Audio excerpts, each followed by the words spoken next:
Thank you so much. Thank you. Thank you. Great. Guys, this is insane. This is what is happening? Why am I up here? Truly. No, I'm dead serious. Why am I up here?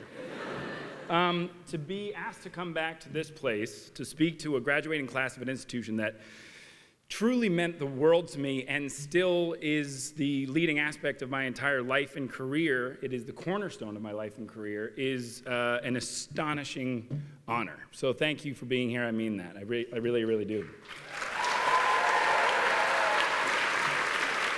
It is also an honor that I almost immediately regretted saying yes to. Because look at this church, look at these people. Supposedly there are more people on the green. They only just told me that. Yes! There's people in Solomon? No? No Engine 93? Okay. Nothing for Solomon? All right. I love you, Solomon. So, luckily, a few days after I said yes, a rescue call was sent. I was to get on the phone with our phenomenal host, one of our phenomenal hosts of today's incredible ceremony, the one and only Reverend Janet Cooper Nelson's down here. Yep. Rock star, put this all together.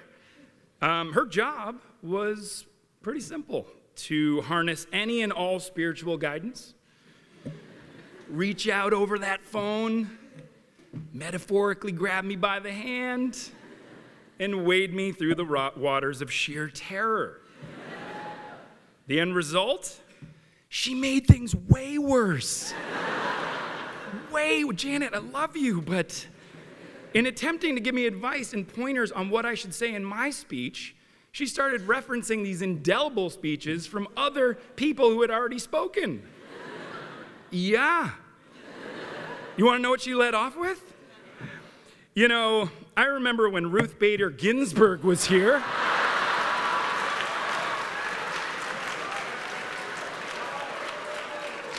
I don't mind telling you, I peed a little bit. I did. The class of 2002 had a Supreme Court justice talk to them. Okay? And as I was checking my pants to see if they needed dry cleaning, I heard her say, or maybe the funniest moment had to be when the Dalai Lama was here. And I blacked out. I mean, full unconscious, blacked out. Head hit the table, out. Because, let me be honest, guys, the Dalai Lama spoke?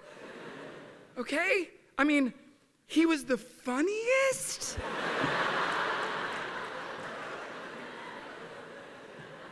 I can't contend with the llama on a bad day. But to know that he brought his A game? He had a tight 15-minute comedy set? No. No, thank you. So I'd like to start here today by addressing the parents of the class of 2019.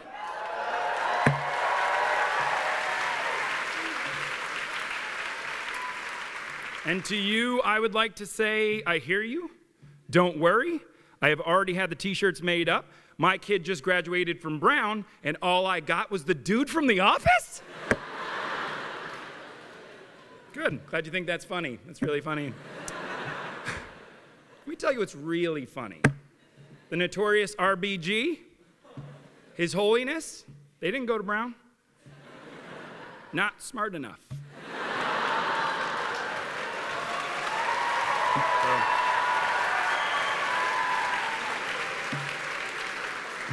You know who did go to Brown? The dude from The Office.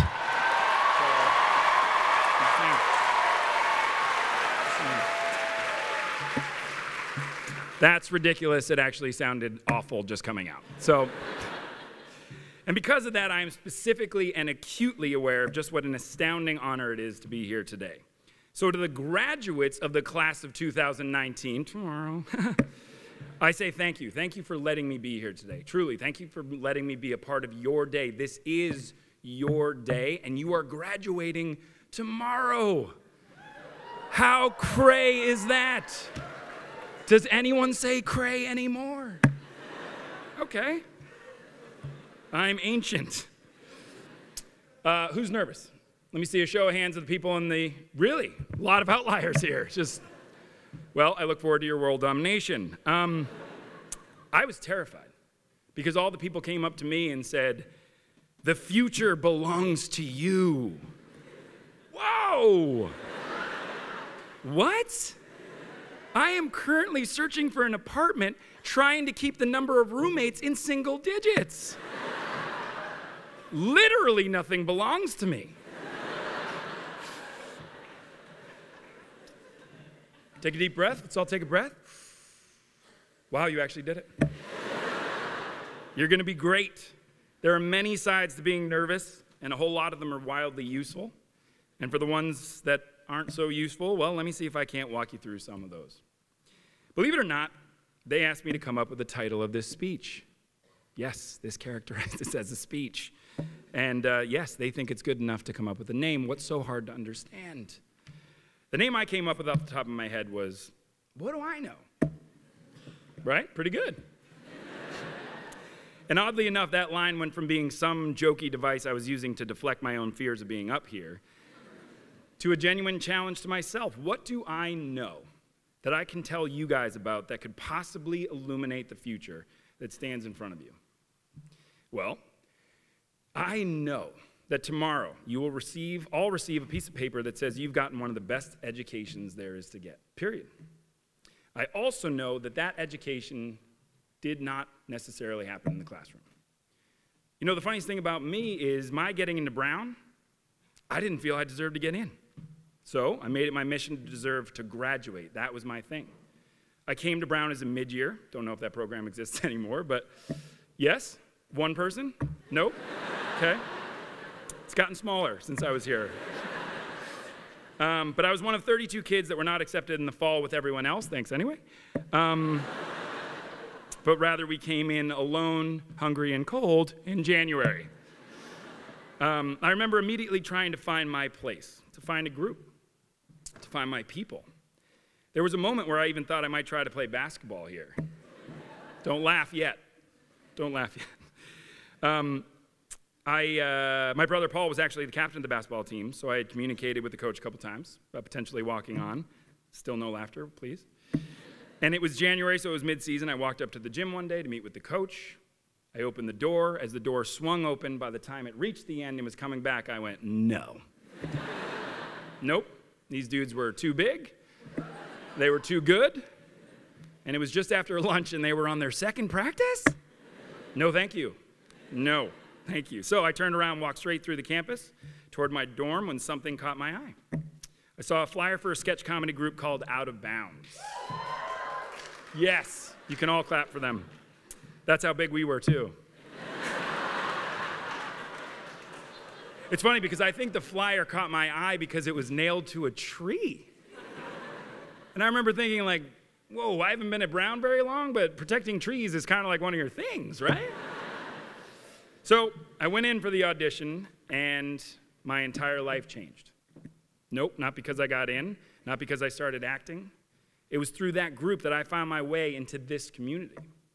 It was through that group that I met my people. And all of a sudden, I was surrounded by the most inspiring peers. I mean, every single one of them seemed way smarter than me, way cooler than me, way more interesting. And one of the best decisions I made in my life was just to lean all the way in. Nope, not to acting. Are you kidding? I mean, I really wasn't good enough to be here. I don't know if you're listening. These kids were amazing. Truly, by the end of senior year, the only parts I had ever gotten were like armed guard number 4 or terrified hostage guest number 2. Yeah, that's right. When I was at Brown, we did Die Hard the musical. Yep. You guys really missed out. I can promise you that. My parents are right here. They'll tell you you missed out. They didn't. They didn't miss out. It was ridiculous. Okay. You still have your shirts that say my kid went to Brown and all I got was Die Hard the musical? That seems harsh, but we'll talk about it later. No, I didn't get to throw everything into acting, but I did throw everything I had into this unparalleled pool of brilliant people. You know, people often ask me how I got into acting. The truth is, I didn't get into acting. I got into everything. Believe it or not, when I got to Brown, I really hadn't listened to any music that wasn't on the radio, seen any movie that wasn't in the multiplex. One day I asked a small group of friends to each give me one of their favorite movies, favorite albums, and they did. Every single week for 4 years. Yeah, cry. Okay, I'm back. It was the experience of my life. One of the most mind-blowing, mind-expanding experiences, and no drugs were necessary. It was without a doubt the beginning of everything. For the next 4 years, I wanted to be a part of it all. I formed a new way of thinking, a new way of executing those thoughts. I leapt out of my comfort zone, then stayed there, and then leapt again. I experienced firsthand the powerful shift in doing something out of love rather than out of necessity. I learned what it meant to believe. I took chances. I failed, and I took more chances. So yes, in the classroom I received one of the greatest educations one can possibly get. True, but the piece of paper I got at graduation also represents that education. The piece of paper I got not only says where I was educated, but who I was educated with. And it declares that I am a member of that community of people to be relied upon to take risks, provoke thought, and to be committed participants in this world. The piece of paper I got represented every facet of my experience. And the piece of paper I got is the exact same piece of paper you're going to get tomorrow. The piece of paper I got, I live my life every single day by. Because when looking at this sense of nervous that you're feeling now, ask yourself, what's it based in? Is it based in the unknown? Because my question to you is, up until now, how else have you approached each new tomorrow? And if your nerves are based in fear of failure, well, my question is, up until now, how have you defined success? Because in this community, without the presence of financial gain, isn't success simply defined as you're just being onto something? Taking an idea farther than it had never been before? Why does it ever need to change? It doesn't. Or if your nerves are based on something bigger, a fear of something bigger, the world at large, well, to that I do say, yes, it's true, they're right. The future does indeed belong to you. But the abstract weight of responsibility to change it overnight very much does not. Real change is organic. The only responsibility you all have is to hold fast to everything that you have lived right here. To not conform. To realize that when you're out there, you've done all this before, right in here. Remember fondly the discomfort you felt when you were asked to push yourself farther than you were ever sure you could go. And the wash of elation when you finally got there. Remember to be scared. You've been scared before. You'll be scared again. Find more of your people. Lean all the way in. Take chances. Fail big and take chances again. Listen to music. Remember to believe in something. And fall in love as many times as it takes. And remember, before you do something special, just do something. The truth can almost seem too simple. But the simple truth is, the program you ran here is the same program.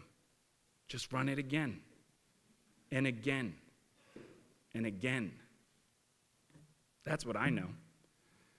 Thank you to this class, to this institution. It is my honor. Thank you.